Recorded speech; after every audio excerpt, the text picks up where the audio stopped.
Welcome, fellow seekers of challenge and triumph, to the SufferSooner podcast. Join us on a journey where ordinary souls embark on extraordinary endeavors. From the relentless grind of gravel to the punishing gauntlet that is triathlon, we've tasted our fair share of suffering.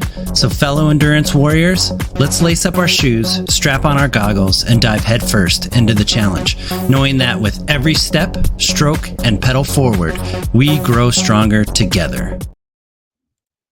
What's going on, guys? Episode 40, coming fresh and hot off of Big Sugar Gravel. So, I have to credit you guys the most, because I think you know my type of suffering, and you guys called it. I really enjoyed that course. The only thing I didn't enjoy was how dusty it was, but I mean, that's the weather down there. It's been so dry down there. So, yeah. But other than that, the descents were freaking crazy and technical. The climbs were steep and short, and I wish I would have gone in there with just a little bit more fitness. And we'll get into that kind of stuff when we talk about it. But man, you guys called it. I really loved it. I think I may be doing it again next year. Wow, just way to jump to the end of the episode, Travis. Nice work. All right, well, that's a wrap, guys. Well, thanks for listening, guys. We'll talk to you guys later. See you next week. All right, bye. All right. But no, I mean, that's been a year in the making. I mean, when Serena and I finished the event last year, and we were chatting afterwards, that's exactly what we both said. I think at almost the exact same time. Like, Travis would love this course, and we've been excited. At least I have been. I've been super excited to get you down there and see what you thought of the course. It's such a great combination of all the things we love of our courses that we normally do in the springtime.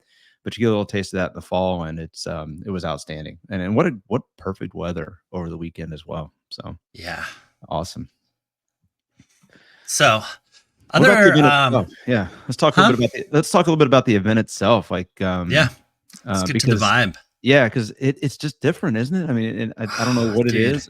It's refreshing, I think, is the way I would put it. It was a very refreshing vibe. You could just tell fall is in the air. And I think people were just kind of there to enjoy it, right? I mean, it's kind of how I feel. So it's interesting to me how different it feels from Unbound, as they're both put on by Lifetime. But I agree with you 100%, Danny. It feels almost like the grand finale of the season to me. People are just really excited to be there and take it in, and it's even, I think, more the spirit of gravel than some of the other ones that Lifetime puts on, and it's probably one of my favorites of the year. And it's put on by mostly the same crew that does Unbound as well, right? Yeah, I saw so many of the same people we saw from Unbound that were just, the the people that set it up and the volunteers that, help run things. So yeah, it's pretty local. So I thought the same thing. I think Unbound is just, with Unbound, it just seems like there's so much pressure, just on the pro riders, and maybe that filters down to just the whole event. Like, if you do well there, I mean, you can kind of make or break your career for kind of set up. So there just seems like there's just so much pressure. And of course, it's the super big race of the season, and nobody talks, and everybody's just out there just crushing themselves. And then here on Big Sugar, man, we talked to all sorts of people, and then during the ride we were talking and laughing and having fun. I met this lady from Toronto, and we were talking hockey and stuff, and I pulled her across the flats on the last, I don't know, probably whatever that, like maybe 80 miles out, when it was you kind of coming back into town, and it was super windy, and I just told her to get behind me, and she and then she tucked in, and she was so grateful. She's, "Oh, thank you." And I was like, I'm like, I might as well just, help people out, because I'm like, that's the one thing I'm good at. It's not like you can push me up the hills. So, but yeah, the vibe there, just everybody talking, everybody having a good time, everybody just having that end of season, just kind of big relief, and just happy we all made it type thing. Yeah, I'd almost call it like a party on two wheels, but it wasn't like party pace. You know what I mean? Like, there were people still racing, and there was still a lot of energy put into the, to the effort. But yeah, I mean, it wasn't, I never felt like, people were looking back like, oh my gosh, you're not taking your turn and you're not doing this and you're not doing that. It never feels like that. It just, like you say, I mean, everybody's out there to help each other just get through the event and have a good time. And I mean, hell, they put a distillery in there, or a brewery in there for the Right. second water stop, so, or aid stop. So I know, and we'll talk a bit about the 100-mile race, but I know for a fact there were a lot of people just camped out at that brewery for a while. I mean, I think I Yeah. probably picked up a couple hundred spots just on people sitting at the brewery. So, I'll take it. But yeah, it's a really, really great vibe. And Serena, I think you said it right. It's kind of has, if anybody wants to know what Spirit of Gravel feels like, it's a lot like that. It's not cutthroat. It's none of that kind of stuff. It's just, Yeah, nobody's yelling at anybody to get out of their way. Even when we had like a pile up, everybody was like, "Are you okay?" Everything's fine. Like even when we passed people, we were like, "Hey, so and so's injured up there." When we saw aid people or whatever, it was just like, and we were all communicating and talking. I saw so many people pointing out like obstacles and just looking out for each other. So that was huge. One of the things I had never seen before, and I wasn't sure if I was doing it wrong, was because I rode the 50, I got to see all the pros come by. And I would know they were coming because the helicopter is there, which is something I've never encountered before. There's helicopters swooping and there's more dust than the dust that was already in my eyes. I mean, I've never been so dirty in my whole life, but people were just so excited to see them that most people would pull off to the side of the road and they had their phones out and they were taking pictures. And it was really about just celebrating the pros. But at one point I didn't realize that was a chase group of men coming behind me. And we were going up this hill and the pro was encouraging the 50-mile riders up the hill. He's like, "Come on, guys, you got it." I'm going, nice. "You're making me look like I'm standing still, dude. You got it. See you later. I hope you catch whoever you're chasing." It was just something I hadn't seen before. And it was really lovely.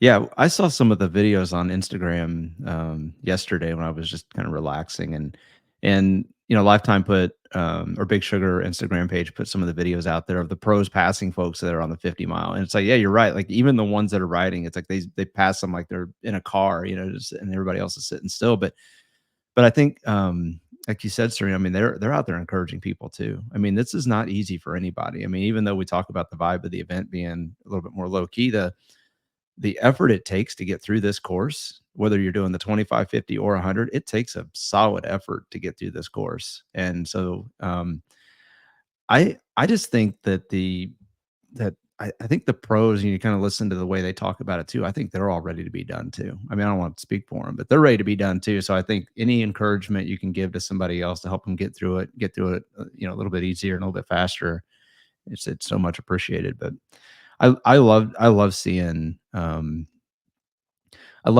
the pros go through. I think I'm gonna have to do the 50-mile next year. So Travis, you already cut to the end, did the 100. I think I might do the 50 next year just so I can, get some video footage, because that's see them. yeah. But anyway, it's good times.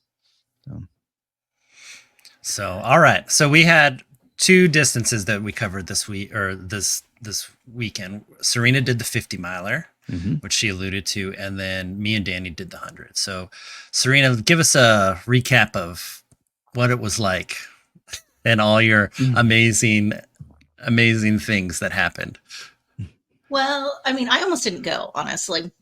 I haven't recovered from my Ironman quite like I had hoped. My 40-year-old brain and my 40-year-old body are not recovering like I think I should back when I was in my 20s. But anyway, so I knew that I was going to go and just have a great day. And I think that mindset is really what took me through the day, because had this been my A race, I would still be stomping around in just a rage. I have never had a race where everything that could possibly have gone wrong did. I've ridden my gravel bike one time since Unbound, I think. So I took it off the wall. I spun the wheels around a little bit. I wanted to make sure there was still some sealant in there. I made sure it held air. And I put it on my car and drove it to Bentonville, which was probably mistake number one. When I got there, I went to my hotel room. I plugged all my stuff in, and I realized that I didn't have one of my chargers. So I like to listen to my open ear headphones. So my headphones were dead. which was like, oh, well, I'm going to be talking to some people on this because that wasn't part of the plan. And I got out there on the morning of, and I turned on my computer and it started, no problem. But it would not pick up any of my sensors. It wouldn't pick up my power meter. It wouldn't pick up my heart rate monitor. It wouldn't load the map. I mean, it was like this brick that told me that it was 8:26 in the morning. And that's all I had. Like, well, this is going to be great. Well, you got a clock. That's great. Yeah, you got this really expensive clock on the top of my bike now. Yes. And because I was out there just fiddling around with it, I was late getting into the shoot, which I should have known too. So I started a little bit behind where I wanted. And for about, I don't know, 5 minutes, it was working. I was like, yes, I mean, the world has turned around. This is going to be great. Yeah. And I roll out on the soft rollout and I get about to where we're going to go out of town. And there's this really big fast descent. And because I had ridden that course before, I knew that was coming. And it stopped. And I was like, God damn it. So I pulled over to see if I could get it to start working. And there's like a row of townhomes there. And there's these two little girls and they're out there cheering. They're so excited. And all of a sudden I hear them say, she's the very last one. She is in last place. I'm thinking to myself, oh, I've gotten myself into last place of this damn thing. Still doesn't work. So I was like, well, I surrender. And I hit start on my Garmin watch and started pedaling. And the sweeper car again. This is the second time in 1 month I've seen the sweeper car. I've never seen it before. Was right behind me and I passed it and I'm just flying down this descent and things are fine. I don't know. I wasn't in last anymore. So I was thankful for that. And then you go up a little bit and then there's another big descent. And on that second descent, I guess that's one thing I would say about this course is it is not for people who are not comfortable descending or really inexperienced gravel riders, because there are some people who are like holding their brakes and you can see that they're really afraid. And I launched one of my water bottles and I was real sad because I really liked that water bottle. Again, I get very attached to things. So there was probably some cussing. I'm glad I wasn't around the little girls anymore. So I threw my bike on the ground and started marching back up this hill. And I probably had to walk a quarter mile up this hill to get my stinking water bottle. Oh, man. So then I walked back down the hill, got back on my bike and barreled down this descent. And then in true Serena fashion, as I sometimes do, I was just mad then because I was too far back and I knew that I was riding too hard, but I was just mad. So I rode real hard for like 20 miles. And I ended up meeting up with some people I knew from Parkville. There's a guy and his wife who live in the subdivision across from me. And I saw him and he's like, didn't you do an Ironman a couple weeks ago? What the heck are you doing out here? It's like, I'm just taking in some fall foliage. He said, you're taking it in too quickly, my friend. Why don't you hang out with us for a little bit? So I rolled into that brewery aid station with them. And again, at that point, I was just so mad about my bike computer that I took it off my bike. I did a factory reset on it. I uninstalled the app off my phone. I went and got the Wi-Fi password, reinstalled the app on my phone, and it still didn't work. Oh man. So basically if anybody wants a free Wahoo, it's somewhere in the woods north of the distillery, because that's what I would have done. I would have launched that thing so far. Yeah. So I was just okay. So I guess I'm gonna roll back. But at this point, I wasn't doing a great job on nutrition. I wasn't doing a real good job on calories, and I kind of knew that. So I just was like eating like a crazy person too. And things were fine. And then I get a flat. And so I tried to patch it. And you're right. All these people are coming by like, hey, do you need help? Do you need a tube? Do you need this? Like, oh, nope, I'm just going to throw this bike and this computer here in the ditch and walk home. But I got it patched. If I knew where I was, I would just start walking. Right. I got it patched. It held for a while. eventually it didn't. So then I changed the tube and I was like, oh, well, now I'm going to make some friends. And I did. I met a guy who had the most inspiring story. It was his very first gravel ride ever. And he told me, he was like, this is freaking terrifying. Why are there big rocks in the road? And how come I can't tell if that's a hole or a shadow? And these hills are breaking my soul. And I was like, man, I'm just so proud of you for being out here. And he says, yeah, at the beginning of the year, I decided I was going to stop drinking, and I went to rehab, and I was there for 7 weeks. And I met a guy who said that he was into gravel riding, and now he's my best friend, and we ride every weekend. That's awesome. And I sat and talked with him for a while, and he was so thankful to be there. I met one of the guys from Parkville. He must have had some mechanical, and I rode with him for a little while, but the pros came by. I literally sat on the side of the road and watched them. I mean, I've never stopped to watch the pros go by, but that was lovely. Did you see the women too? Because they were only like, I finished at the same time as the pro women did. So they blew past me at like mile 50 of 53. Okay. Yeah. And then at one point I had to stop again because my legs were starting to cramp, which I knew was probably going to happen because I had been behind on nutrition. It happened last year. And I'm just eating salt tablets again, like a crazy eater. And I rolled into town and I was happy and thankful, and I had seen a lot of things and overcome a lot. Travis says, because I hit the start button on my watch, I rode pretty hard, I guess. Set a newer FTP. Yep. Yeah. Registered a new FTP. I got the update. I was like, must have been a somewhat good day. But we were driving back and Travis was all excited. He's like, "Ooh, new FTP." And he goes, "Oh, it's Serena's." Yeah, I was like hoping it was mine. I was like, "Ooh, maybe I did do pretty good today." Yeah. And then, because I mean, I don't know about you guys, but like for me, I think all I had on my head unit was the elapsed time and my average 3-second power. That's it. That's all I cared about. Serena just had the time. So time. She just had the time. So she was going even. So you were riding more by feel, and that, you know, I would get the cues. Ride past somebody and be like, "How far do you think we've gone?" Yeah. How many miles do you think are left? Yeah. That was our. You know, I don't have that. I have to swap to that screen, but you know, I was basically just kind of, I was doing the old Serena, I thought of you so much. I was like counting the number of climbs. It said we had 24. And I was telling Danny, I was like, 8 of 24. Yeah. Oh, we're halfway there. And it's like, one more. Yeah. And then I was like, and I knew there was 2 at the end. I just didn't know how close they were. And I was just like, I just got to get to, 22 climbs and then it's all over. And so, yeah, that's how we were going. But that's good. I mean, to meet people, to have a good time, to overcome everything. I mean, that's what it's about, really. Like, we're not, like, again, this wasn't an A race. This was a just for funsies race. And it sounds like you had all the fun, Serena. Yes.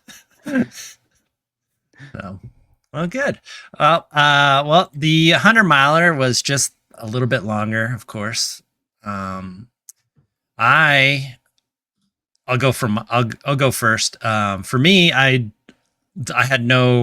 just wanted to experience the race. So I didn't have any goals. So I was like, whatever we do. I was going to be happy if I could average around 15 miles an hour. And I think I came like 14 something. So, I was super happy with the effort level. It was pretty consistent. I know the first 20 miles, I was talking to Danny. I was like, man, I just am not feeling warmed up. Like, it took me a long time for my muscles to feel warmed up. Definitely like pretty much until that first aid station, I think. And then after that, I was feeling pretty good. And we came into this kind of roller section, that was kind of flat and just kind of cruisy.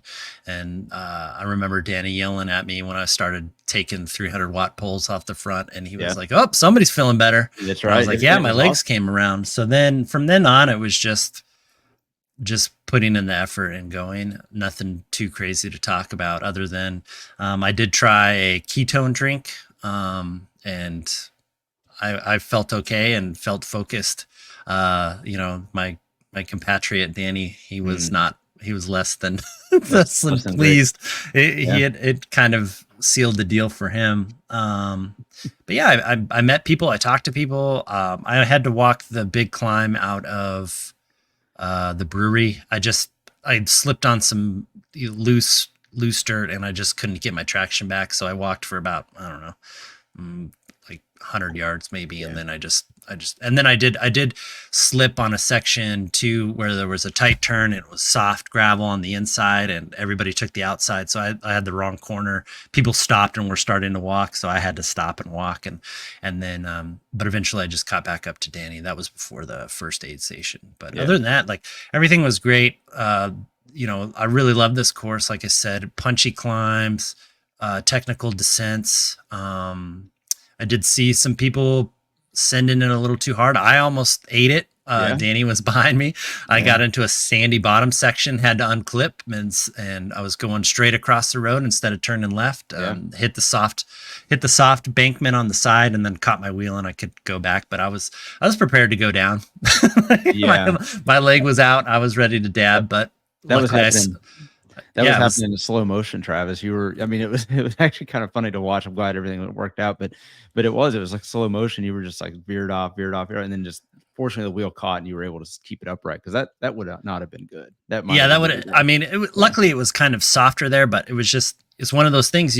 I caught somebody's tire rut, and then it just broke everything loose, and the front just kept going straight, and I was leaning over like I wanted to turn to the left, and it just wasn't going until I hit another section and it grabbed, and then we just kind of took off and go. But if it doesn't grab, you're just kind of ending up in the field. So I was prepared for that situation too. So, but other than that, met so many nice people, talked to so many people, had a great time, got to that brewery station, saw everybody drinking around. I almost was like, I could definitely stay here for a while. And I think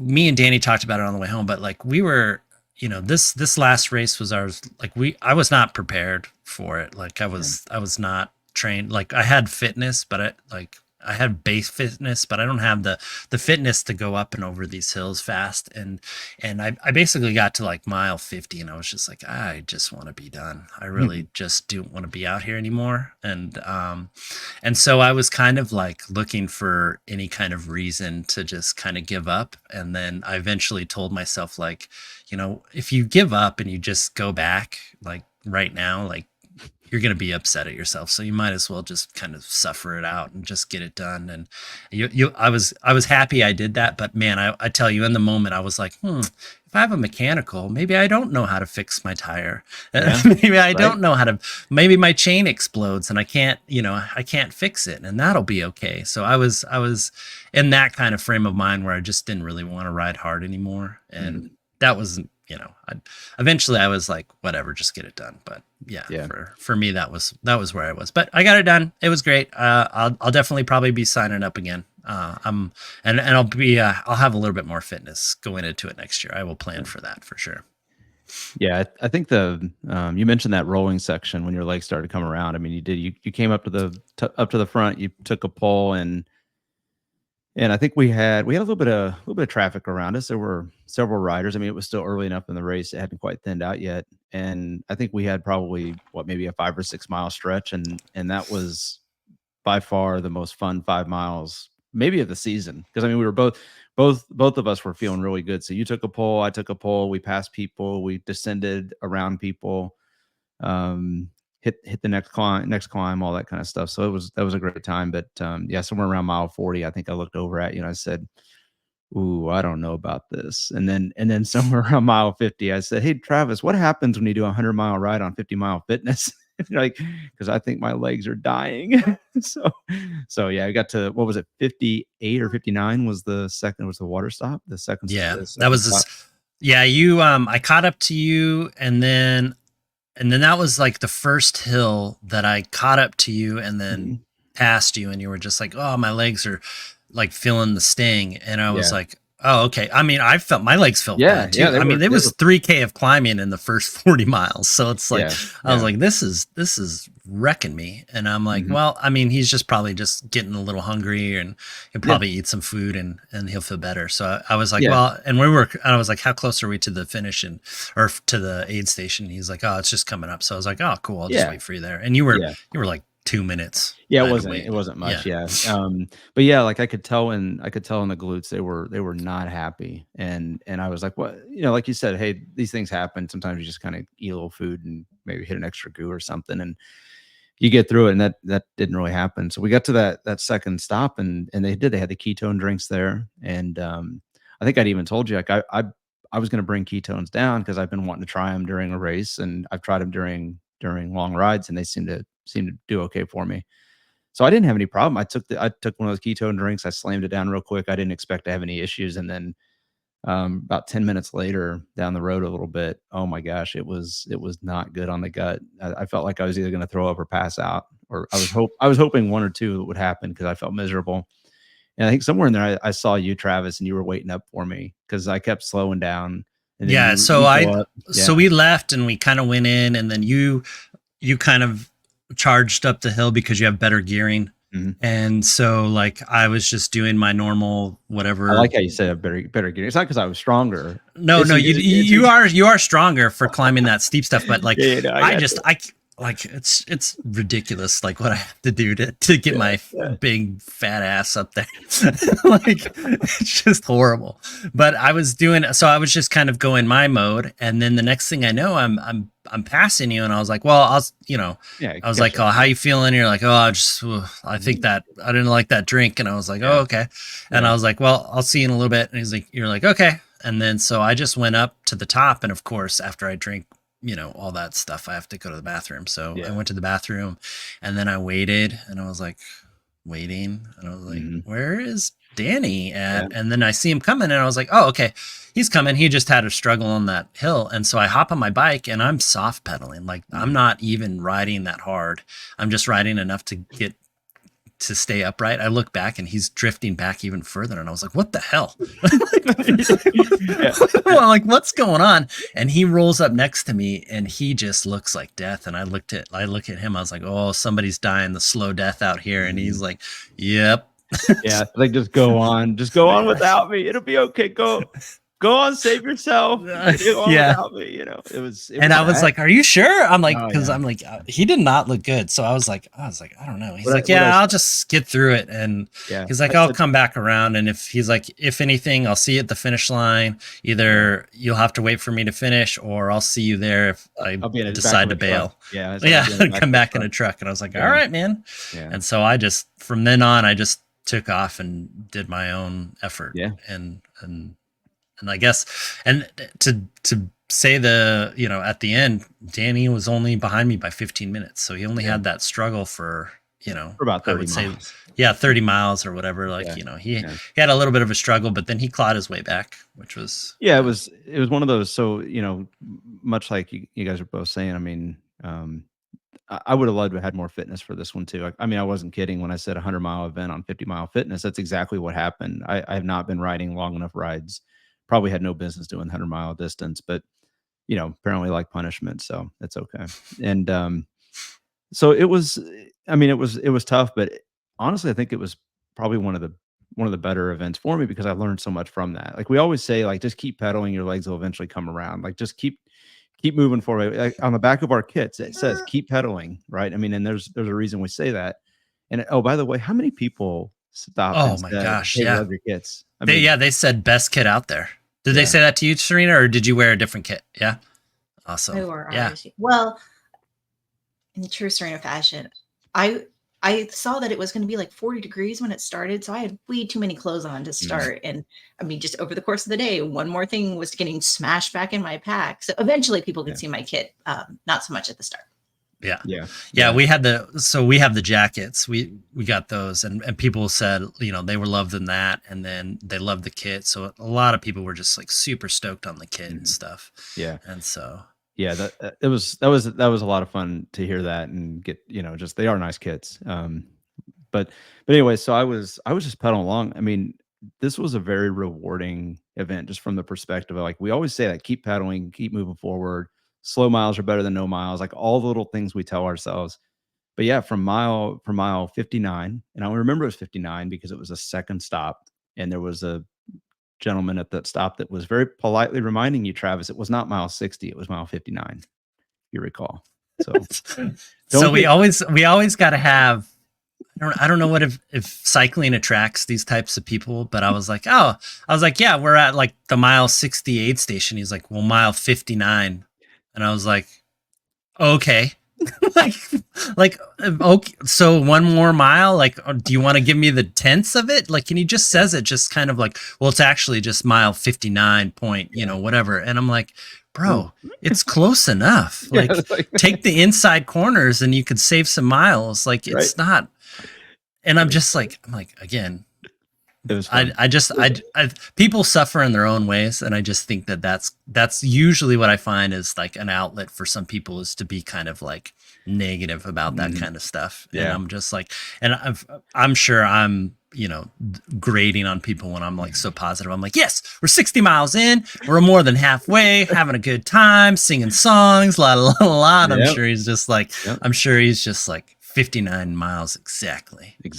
Right. No, but yeah, right.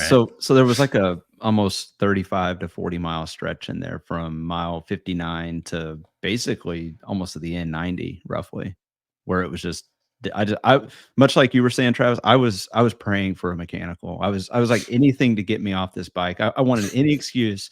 And honestly, I kept seeing the Jeeps go by with the bike racks, and I was like, I could just like steer into one of those and be like, oh, I fell over, and can you just take me back? Like, anything to get me off the bike. But yeah, it's just like we always tell ourselves, like, could you imagine getting back to the finish line and being like, yeah, I bailed. Like, yeah, I knew I couldn't. There's no excuse, barring some kind of huge mechanical, that my future self would be able to agree with. How many people did you see? And Serena, I'd be interested too, on your side. Like, how many people? It just seemed like a inordinate number of people that were just checking for flat tires. Not that they had a flat tire, because their tire looked fine, but they were just spinning their wheel on the side of the road. Like, gee, I know there's something in here somewhere. Like, I've never seen so many people checking for flat tires. They weren't flat. They weren't fixing a flat. They were just spinning the wheel looking. It's like, I mean, if you want to take a break, take a break. But come on. Yeah, the old, I have a mechanical, I'll catch up with you guys later. And then it's just like, it's too hard. Yeah, I saw an enormous amount. And if you've ever run with sealant and you're a big guy like me, like my pressures have to be pretty high. When there's a flat, I know there's a flat, because it's spraying everywhere, and it's loud, and it's just annoying. I don't have to go and like check to see, I think I have a small little cut that's barely, oozing stuff. So yeah, like when you got your flat, Serena, were you, did you check it, or were you like checking it 20 times before you felt it was sealed? Oh, well, you have a flat because I now have sealant all over me. Exactly. It's been caked on there for a long. I knew I had a flat. Exactly. And I can tell too, because I can hear it. Yeah. So that's what me and Danny were talking about. Like, we would see it, and it would be like on either these technical descents, or they'd be like kind of the middle of the way up on these climbs. It's like, you punctured on a climb, and it's like I don't know. I don't know. Maybe they were having a mechanical. Maybe they thought something was wrong with their bike. Yeah. But sometimes it's just like, I always kind of look at them and I offer help, and they're always like, first, oh yeah, I'm fine. Yeah. Good. And it's like, okay, well then why aren't you riding? Instead of checking your back tire, spinning it slowly. You guys, you should hang out at the very back of the race and be in last place. The people back there have no illusions about what's going on. They're like, I mean, there was a guy sitting on the ground. He was just like, I'm just taking a rest here. Yeah, nothing wrong with that. Yeah. I mean, I'll sit with you. But I do think that this race is hard on bikes, and I feel like I saw more people with flats and punctures than I have at other races. For sure. I saw more actively changing tires. Yeah, when I saw people doing mechanicals, they were actively changing the mechanicals, but I also saw many people like losing bottles and then just crashing. This course is tough. And I would say, if you are a novice gravel rider, like, you should get your skills up before you come and ride this course. Definitely before you Or at ride the least 100. Before yeah, you ride the 100. yeah, tackle the smaller distances, because they're going to be a good introductory to what this course is about. So that was actually one reason I almost did stop, Travis, was that I had one descent where I was going down, and like I got kind of like that blurry vision thing going where I wasn't all of there, and I felt like the front wheel hit a hole, and I thought I was going to go over the bars, and it was one of those like I'm not safe on the course, right? And that's so. Thankfully, it was a little while before the next one of those situations, and I was able to kind of come around a little bit. But I think I saw at least a half dozen riders down with an ambulance next to them, Yeah, I and saw some dude with yeah, huge, that one guy that wrecked in the corner, like that mm, was definitely broken collarbone. They already had his shoulder and maybe a separated shoulder because they had him basically tied up with his arm raised yeah, up here. So I'm like, oh gosh, yeah, dude. painful So next couple of weeks there. But I did, and then not to focus on any of the tougher side of this, but just to underscore, like you really do want to make sure your skills are up, and then also, this is not a close course, and I think people forget that about gravel races.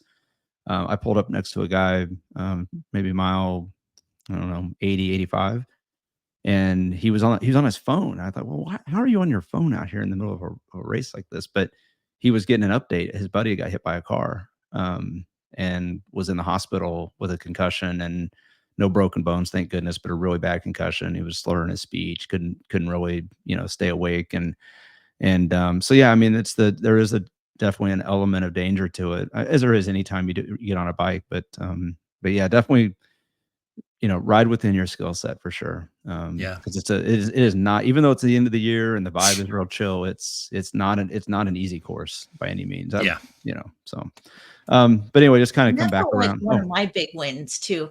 I can remember stepping off that course last year and being like, that was freaking terrifying. mhm. I don't know if I'm I remember made for you this. said that. Yeah, yeah. And I've I had a lot more fun. So I feel like maybe I haven't given myself enough credit of the number of miles I put in since then, but yeah. I was able to handle those descents. I felt like I was riding within myself. Mhm. I didn't have to walk at all, which was another big accomplishment. And perhaps again, I just have a new bike that has better gearing. Just getting ready to say you got a new bike. yeah. And you got front shock, rear shock. I mean, you were taking a lot of the chatter out, Yeah. even though Yeah. there was still a lot in there. But yeah, Hey, I'll also so say I but think we all those rode. shocks, yeah, those shocks help the traction and then produce more Mhm. confidence too, which is what you need for For sure. sure. Sorry, Danny, go for No, it. no, no, it's all good. I think we all rode the 47 Pathfinders, right? For tires? Mhm. Yep. Yeah. I did see a lot of 42s and maybe even several 38s out there. I think this year you probably could have got away with the 38s because it was so dry and dusty, and you really didn't need, like, it didn't seem like there was many of the climbs with the loose, chunky stuff that you kind of need as bigger tires to grab onto. But I thought the 47s were phenomenal for this course. I mean, they were really, really helpful, I think, with taking some of the chatter out. And Serena, like you were saying with descents, I felt a lot more comfortable with descents. And I think the 47s helped a lot with that too, because they just kind of absorb you a little lower pressure, just kind of absorb some of the shock. So good stuff. Um, but tying back just on the kind of summarize, like I said, I have like 36 miles of just misery, and I wanted anything to end my day. And it was I know what it was. I was climbing up around mile 65 or 70. It was before the brewery station. And my drivetrain was just so chunky sounding. Like it was just grinding. And I was in lowest gear trying to go up some of these climbs. And I swear I could hear and feel every chain link just kind of like, and it was just creaking so bad. And I was like, oh, I feel miserable. I'm getting no efficiency out of negative. Like you just started a downward spiral of negativity. So I got to that aid station, and fortunately, the Shimano tent had some chain lube, so they just lathered it up with chain lube, and it was great the rest of the day. But finally around mile 85, my legs came around a little bit.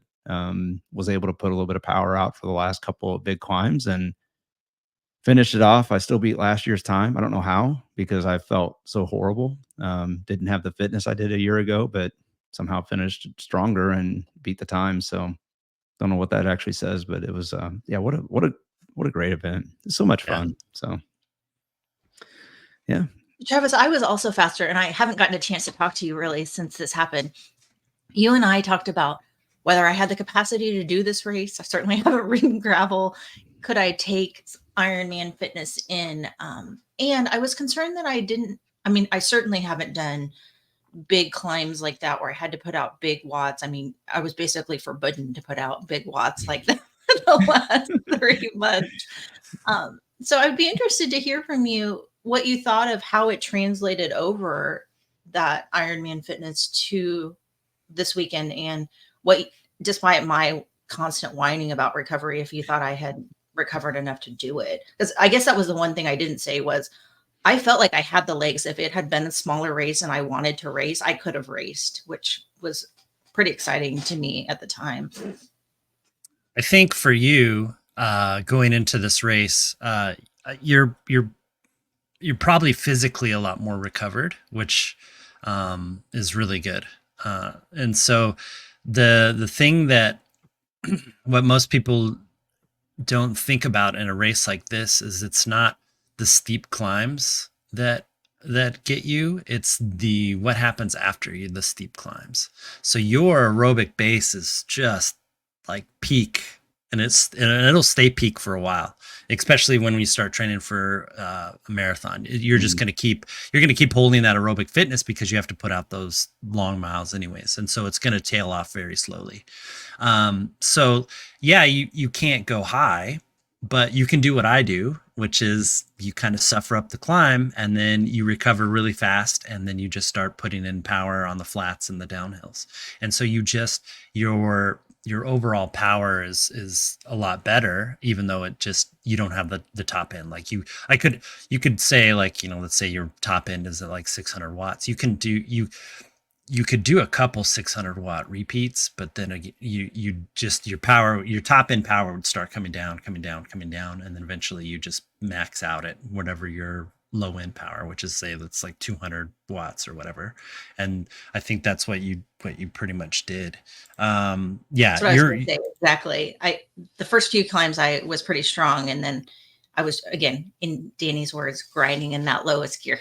Mm-hmm. And that's what me and Danny are talking about is our peak, this fitness is what we would have done was training for this race, knowing that these climbs are here, is we would start working on anaerobic power for like 45 to 45 seconds to a minute or whatever. Mm-hmm. And you're just raising that roof up so that you can have the spikes higher into the race, so that it doesn't tail off as quickly. Mm-hmm. For me, it was like second climb in. I'm done. I'm toast. One of the workouts that I really like is like the 1 minute repeatable powers, and just seeing how many of those you can repeat and sustain. So if it's if it's in your VO2 max range, so let's say it's 350 watts for the sake of argument, just do as many of those 1 minute repeats as you can during the course of the workout. You get 4 or 5 minutes of recovery in between each one. But that's exactly like what I think this course, some training like that would have gone a long way to help with this type of course. Because to Travis's point, you get 24 climbs, 24 sections that categorize as a climb on the bike computer. There's a lot of intermediate little punchy stuff in between. I mean, if you can go out and put for a minute and a half, go out and put a 350 watt effort in, and then come right back into your base and just, or your zone 2, zone 3, and keep going. And then 10 minutes later, you run into another one of those and just keep doing that, you're going to fly through this course, because the momentum you carry through every one of those climbs just keeps adding up, and your overall speed stays elevated. And for me personally, I didn't have that. It was slow down to the top of the hill and then coast all the way down, because I had no power. I had nothing there. So I bet you found, Serena, I bet you're with the 50-mile distance and your Ironman fitness, I have to think you probably felt pretty good for the most part. I mean, yeah, I was looking at her. It was what Travis said too. About after the halfway point, there were 2 women in front of me who were fantastic climbers, and they would beat a whole bunch of people up the hill, but I would catch them on every downhill and every flat. Right. And we would pull off each other, and then they would beat me up the hill, and then but I think that my flat power was higher than theirs, despite their ability to outclimb me. Yeah. Yeah. And so that's just, that's the different courses. I mean, you were trained for what, I think we trained you for almost a 16, 17-hour day. So it's like you go out and do 5 hours. You're like, come on, what's the warm up? Like, Well, except I was telling my husband, but I mean, you did ride this wise, way hard. Like it was I think you did 0.8 on the first section, 0.85. So you were pretty much railing it. And then, that was angry Serena on the way out.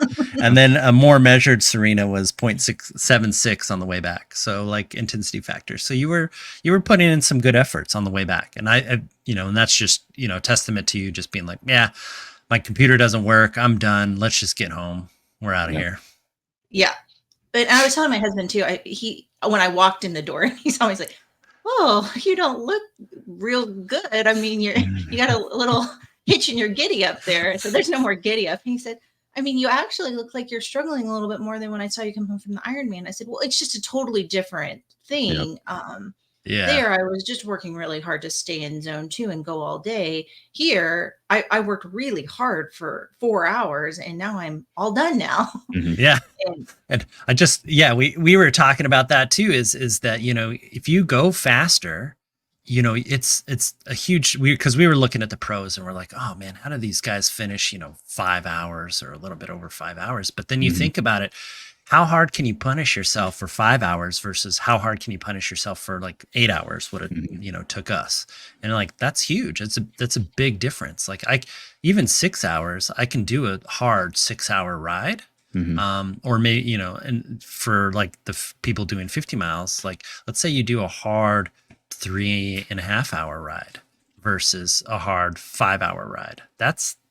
Those are some different, you're out there suffering longer and it's harder. It's a lot harder. Yeah.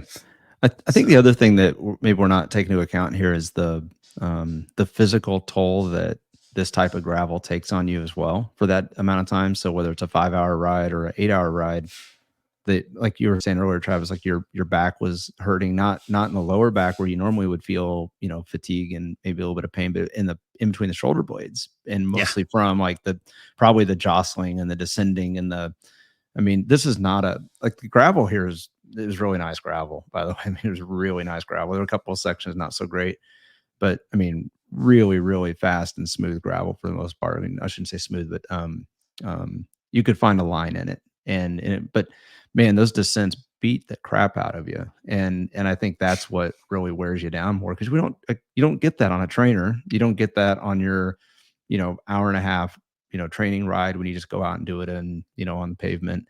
And Serena, as much as you rode interurban, I guarantee you didn't get any jostling around and, having to brace yourself against the bike. Yeah. Yeah. So I feel like my teeth are still chattering and I'm the most sore in my arms and my back just from absorbing all of that chatter that's coming through my bike. Right. Yeah, my helmet would bounce so much off my glasses, it would start to push my sunglasses down my nose because it was just bouncing around. I was just like, oh my gosh. Yeah. Yeah. But yeah, I get it. Like, I mean, I feel like, my neck and back and stuff are just feeling really fatigued from all of that, all that chatter mostly. And my lower back does hurt from riding sometimes. And it's just, sore muscles and not bracing correctly. And, I'm working on it. It's getting better, but it does flare itself up when I go for a 100-mile bike ride and not train for it. So it's a training issue too. So, but yeah. So on to the big question. Big question. We talked about it a couple of times, but Serena, how about you? Going back next year? I love this ride. I mean, I probably, it will probably always be on my calendar if I can make it work, just because it is something that I can't get around here. I'm never going to see that scenery around here. I'm never going to be able to spend 60-70% of my day in covered forested areas with big rock formations like that. So yeah, absolutely. And I'm happy with that shorter distance too. I can take in a lot of fall foliage in 4-5 hours. I don't need 8 hours of it. But I really like Bentonville too. I think that's a town that is really supportive of people on bikes and people being outside. And it's just a place I enjoy being, so much so that My family's going back this weekend for fall break. We're going to take the Nice. boys and ride some mountain bikes and go to Beaver Lake. So absolutely, Nice. I'll go back. It's gonna be awesome. Yeah. It's a race Yeah. I like. I think you bring up a good point. I think just the Bentonville area. I mean, obviously it's known for the mountain bike courses and paths and all that, but it is a outstanding bike town otherwise. And I mean, Travis and I were talking on the way down there, and even on the way back, some like really like to go down and like to know more about the riding in the area. I know there are a couple of different organizations and groups that like I think Ozark Trails maybe is one of them that you know, they have a website that publish gravel routes and things like that. I think it'd be fun just to go down there and just ride more. 'Cause I mean, it's only what 3.5 hours from Kansas Yep. City, so it'd be nothing to spend a weekend and just you know, throw the bikes on the rack and head down and go find some roads. But yeah, I think this event, I agree. I'd love to go back next year. I As I said at the top, I'd love to go back with more fitness and be actually trained up for it. It's just finding the mental motivation to have another build block and be ready for it because That late in the year. yeah, like Yeah. I don't want to. So here's the thing. Each last year and this year, I approached it with, you know what? I'm just going to go have fun. I'm just going to enjoy it. I'm not going to make a race out of it, you know, and whatever happens, happens.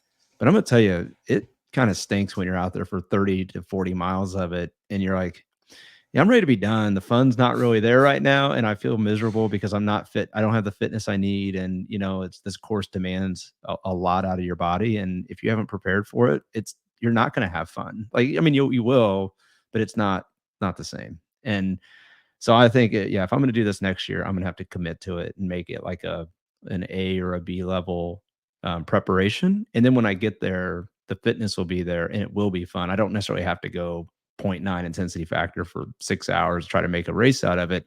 I can actually enjoy it and have fun and not feel like I'm just being miserable out there. Because yeah, this year was a bit miserable, but I'm glad it's done and it taught me a lot. So yeah, happy to go back. Good. Yeah, I will definitely go back. I was talking to Danny before too on it would be good to, you know, maybe in the spring think about like a gravel camp down there or something like that, or, you know, even going going a couple of days early to Big Sugar next year and just riding some of the local stuff around there. Because like Serena was saying, I mean, it's huge cycling community. Mhm.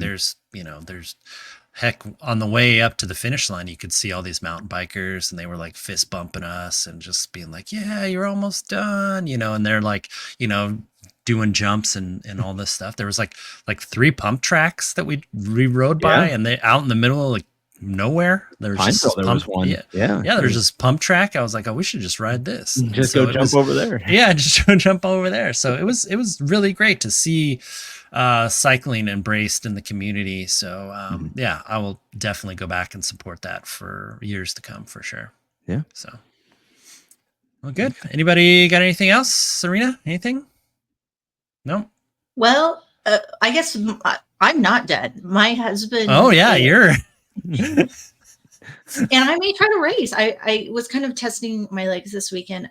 My husband is from a small town in central Kansas. It's near my hometown where we do open range, and they have a small race on November 2nd, and it's called Filthy Barn Rat, which I think that they win the prize for best name. But his brother is going to ride. My husband says he's going to ride.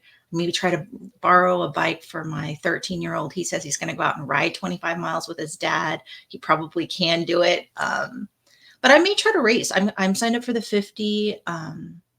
They'll have a bowl of Amish vegetable soup and a cinnamon roll for me at the end. So nice. We'll see what the next 2 weeks brings for me. But I'm sort of excited for that. Again, I love these smaller local races. There'll be people I know there. So I'm going to take one more swing at gravel and see what it gets me. Yeah, Awesome. I think that'll be great. I think you'll have some really good fitness, and that'll at least get you enough to make the selection. And then from there, it'll be, you know, just kind of what happens. So I'm looking forward to hearing from it. If you're hearing from you about it, I think it'll be good. I think you'll be surprised on how well you can be. So, or how well. What are the distances, Serena? You'd say it has a 25. It has a 50 and a 25. Oh, nice. Okay. But again, the one thing that makes me a little nervous is I haven't been out on my gravel bike much, and Sure. I think it's pretty sandy. So it could be very much like open range where I'm going to have to really have my head screwed on and so I don't crash the bike. Yeah. Yeah, just a little bit less pressure and keep the hips loose. That's right. Yeah. And just wherever the bike wants to go, just do. hold on. Yep. Yeah. Just hope it's not going for the cornfields or, whatever, the side of the road. And then just don't overcorrect, and eventually it'll grab, or you'll just kind of end up there, or it won't, or it'll just stop. So it's all good. But yeah, even experienced riders, it happens. There was so many guys that came up to, there was 3 guys that came up to me and were like, "Hey, nice save. I thought you were going down." I was like, "Oh, thanks, man." But yeah, it was, even it happens to all of us. We just, I was looking, I did the mistake of looking where I didn't want to go, and I started going there, and I slipped into the rut instead of looking where you want to go. And that's it's a thing in riding. You never look at the big scary tree. You look at the path that you want to take around it. So, but in a momentary lapse, I looked right at the ruts, and I was thinking to myself, "Oh, I shouldn't probably get there, and then I shouldn't get in those ruts." And the next thing I know, I'm dead in it, and I'm like, you super. I guess genius. I should ask you too. Will somebody loan me a bike computer if all hell breaks loose for sure. November 2nd? Yeah, because I don't know that going out there and just winging it's probably a great idea. Probably not. It probably, I mean, I would think for you, just winging it would probably be the best thing, because you are so much a data-driven athlete that, like, I think you just going off a feel would be a huge accomplishment. Like, it would just be like, your advice. Go find the girl that you think is going to win and sit on her wheel. Pretty much. Yep. Make her do all the work until you can't. Either you get dropped or she gets dropped. Yeah. Either way. And then from then, once you make the move, you commit. You commit 100% until, and you just tell yourself, I'm either going to blow up or I'm going to win this thing. Yeah. And if you're going to do the 25, is that right? Or are you going to do the 50? Did you say you're doing the 25 or the 50? The 50. Okay. Yeah. So you're talking a couple hours, just go out there and just hang out for a few hours. And like Travis said, sit on the wheel, and then what about 30 minutes left in the race? Just make the move and make her suffer. Yeah. Go do it. Yeah. Or, I mean, me and Danny talk about this too. So I'm more of a reactionary racer. So like when I think the move is going, I make it. And if that could happen at mile 20, like it did it at, Humphreys. Yeah, Humphreys. Yeah. Or it could be later in the race. But once I feel that the moves are starting to happen, I just race off of instinct and go. Danny is way more calculating, so he'll he's told me too. Like sometimes he's like, I don't know if that was gonna work, but he's like, you went, and So the thing is you just gotta go off of what you feel is the if you're an instinctual racer and you just kind of like see moves go and you're just like, I feel like this is the move, or this is the break I should be in, or I feel like the course I need to put in some effort here, then you go with it. But whatever, or you're more calculating, like I'm going to sit in the group, I'll do some polls, I'll get a good feel for how everybody's doing. And then I'll dictate it on my own terms after. When the move's ready. Yeah. And when the move's ready, and then go from there. But yeah, once you, like I say, is you get about 1 or 2 moves. And once you do that, just commit. So whenever that happens. Yep. Well, or I could go ride with my husband and my son, which would be highly entertaining too. No, you don't want to do that. You don't want to crush their souls. Be out there singing songs. Let them have their fun. Yeah. You need to go suffer. I think that there's a high probability that my 13-year-old is going to crush my husband's soul. It's okay. He's done it to me a couple times while running. So what goes around comes around. That's right. Yep, he's getting to that age, man. He's going to be a force. I can't wait till he just starts adding on some of this crazy stuff. So I'm excited. The is certainly there. I have never run a sub 6 minute mile, and for someone to be 13 years old and just be able to drop one with zero training or or decent form. I've seen him run too. It's just all over the place, and you're like, how are you doing it? Yeah. It's been on. And he was on a mountain bike once for, I don't know, 4 weeks before we couldn't make it and soccer work. And he's pretty good on a mountain bike. I mean, he is willing to get the front wheel off the ground. He knows how to separate his body from the bike. I mean, it's just really not fair that some people are just very naturally gifted at things that I have to put a whole lot of work into. Yeah. Yep. But I'll keep you posted. It should be highly entertaining regardless. Yeah. Of I can't wait for the recap on that one. Yeah. That's going to be good. So, all right, guys. All right. Catch you later. Well, catch you later. Suffer complete. Thank you for listening to this episode. Please, if you like what we are doing here, leave a like, rate us, comment, subscribe, and share with your friends. It really helps us grow and finds us more SufferSooner squad mates.